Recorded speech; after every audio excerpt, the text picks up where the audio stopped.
Okay, now it's your turn. So go ahead and create the typography for your version of the website.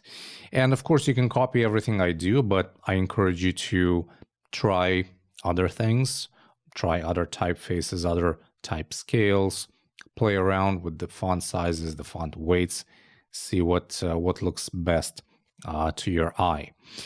Now, the main aspects of our project's typography are in place. So, along with the colors that we defined previously, we now have a solid foundation to build on. But speaking of foundation, there are still some fundamental aspects about web design that we haven't talked about or that we haven't covered. And one of them is spacing and sizing. So let's go ahead and do that next. All right, spacing and sizing in web design. This refers to how much space you should use inside and outside of elements, and also how big or small they should be. And sometimes these will overlap because the size of an element can sometimes be dictated by the interior spacing, like for example in a button, right? The bigger the padding inside a button or the bigger the font size, the bigger the button will be. Now, for both spacing and sizing, I'm using something that's called the 8-point system. And in this system, every dimension is basically a multiple of 8. So for example, this button has a padding of 16 pixels on top and bottom and 32 pixels left and right. Both of these values are multiples of 8. And I use this system everywhere, from margins and paddings to distance between elements to widths or heights for images or other fixed dimension elements. I've been doing it for a while now. It's worked out great for me. And I think the main two reasons I use it for are simplicity and consistency. Simplicity because it's very easy to remember the multiples of 8. And consistency because no matter what project I'm working on, I know all the measurements are made using the 8-point system. So even if I come back to a project after a while, it's easier to make changes because I don't have to check all the time what the existing measurements are. Not to mention, it's also easier for developers because once you tell them that, hey, I'm working with the 8-point system, it becomes much easier for them to deduce certain measurements without having to measure every single time. There are also more technical reasons for using this system, and you can read more about that in this article on Medium. You can find the link in the video description. But for now, please take my recommendation and use this system, at least for this project, and give it a go. I'm sure you'll be very happy with it. Now, you might be wondering about grids. Those are used for sizing and aligning content, right? Well, yes, they are, but I'm not going to use grids for this project, and let me tell you why. So the use of grids in web design is pretty straightforward. Basically, a grid consists of a set of columns that are of equal width, and between those columns there is a fixed amount of space. And in Figma, you can easily create one using the layout grid functionality. So you just add one here, you select columns, and you input the number of columns. Typically, you would use a 12-column grid for various reasons, and you can play around with the margin. Let's say 32 pixels. That's going to add like a small margin here, and the gutter is the distance between each column, right? So this is a typical grid. And then once you start placing the content on your page, you would basically align it to the grid, right? Let's say you have another element, you can align it like so, maybe another one, you can align it like this. Maybe you have a piece of text and you're going to align it like this. So that's, the whole point. It creates a nice set of guidelines for you to align and size your content. And it's also beneficial later on when you're developing the project, right? When you're writing the HTML and CSS, because there are grid systems in place that you can just include in your project, and it's going to make it much easier for the developer to create the layouts or build the layouts that you created in your design. With that said, sometimes grids can add a certain degree of complexity to a project, and you don't really need that complexity, right? For certain projects, grids are not absolutely necessary. And especially if you're a beginner, I don't really recommend you would work with a grid system, because there are far more important things to consider when it comes to web design than grids or how your content is placed in the page. So that's why I'm not using grids in this course. Instead, I'm going to show you a much simpler method for aligning and sizing content. And that's going to allow you to focus on the more important aspects of UI design. So the technique that I'm going to use is with guides.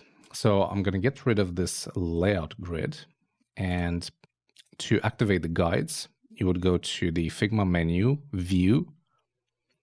You need to show rulers, and that's going to display these rulers at the top and at the left. And then you can simply click and drag a guide and just snap it to your content. And here in red at the very top, it's going to show you the exact position of that ruler. You can also click on it, and then you can do the same on the other side. And here our ruler is at 135 pixels. And then you do 1280 minus 135. This gives you 1145. And then just grab this and using your arrow keys, just move it into place. So right now you'll have the exact same distance from both sides. And you can create as many guides as you want, depending on the type of layout that you want to make. And if you want to hide the rulers and the guides, you can simply press Shift-R, and that's going to hide both. And you can use this shortcut to toggle the visibility, basically. And of course, you can create horizontal rulers, just like this. And if at any point you want to delete one, simply click on it, select, and then press the delete key or the backspace key. And I think this is much easier for a beginner rather than getting caught up with grids and how many columns do I want, what kind of space do I want. And for a website design that's not focused heavily on a grid-like layout, using rulers is much simpler. And that's what we'll be using for this project. Of course, if you want, you can use grids. There's nothing wrong with that. But if you're just starting out, I recommend you start with the rulers. All right, let's see some key takeaways from this short lesson.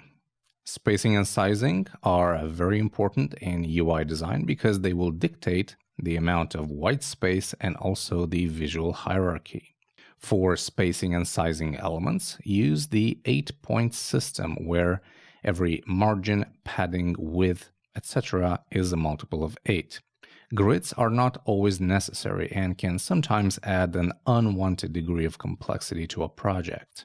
Using guides is a perfectly fine replacement for grids. Now, we don't have a practical exercise for spacing and sizing because I'm going to show you how to apply those principles once we start designing the various components of our website. And we're actually very close to doing that, but there is just one last thing I want to talk about before moving on, and that is the proper use of imagery and icons in web design. That's coming up.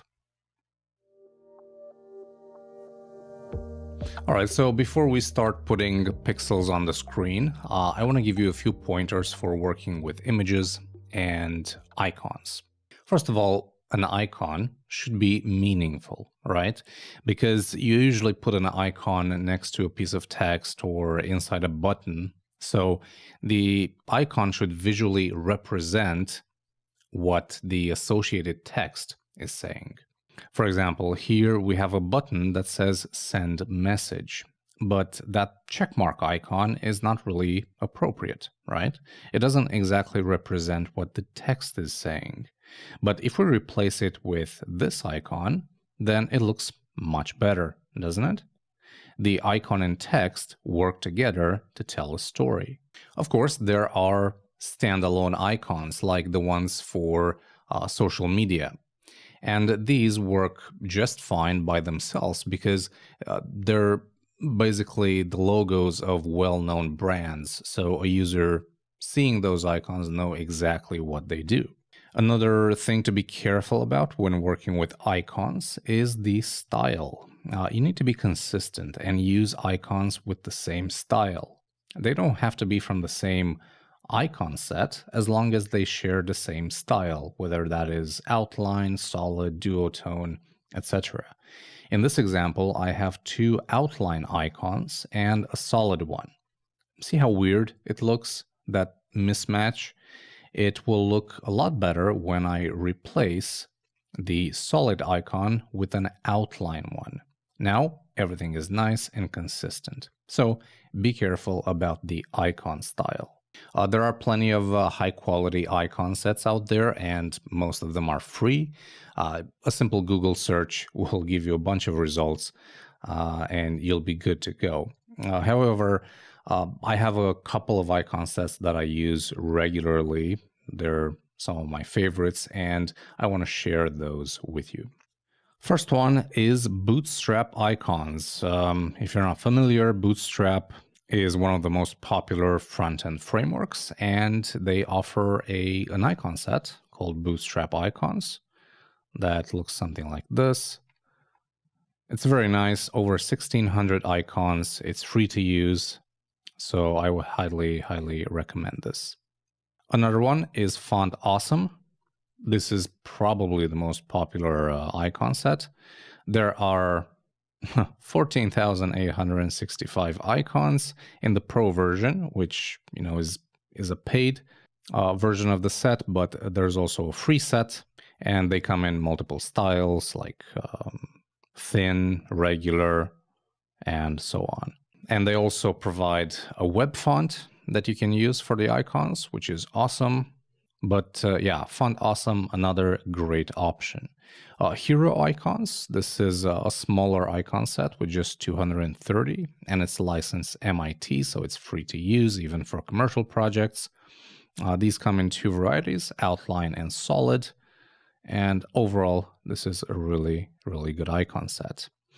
Ion icons, again, is another set that I recommend. You have some different options for the style, and you can go ahead and download a free designer pack. Forge icons, really cool icon set. This is actually the set that I'm using for this project. I really like them, and they're also free. And then I recommend you also go to Envato Elements for icons, because if you go under graphics, icons, you'll find tons and tons of icon sets. And if you have a Elements subscription, you can download as many of these as you want. And they're really high quality sets. And finally, it's not really an icon set, but instead it's an app that allows you to organize icon sets. It's available for both macOS and Windows. It's free and it looks pretty awesome. Let me show you right here. I've been using this for a while now. This is what it looks like. These are all the icon sets that I saved on my computer. And whenever I need an icon, I can simply search for one. Let's say arrow. That's going to give me all the icons that match that search criteria. And I can search, the various icon sets. I can search for all icons, and whenever I find one, I can simply copy it from here as SVG or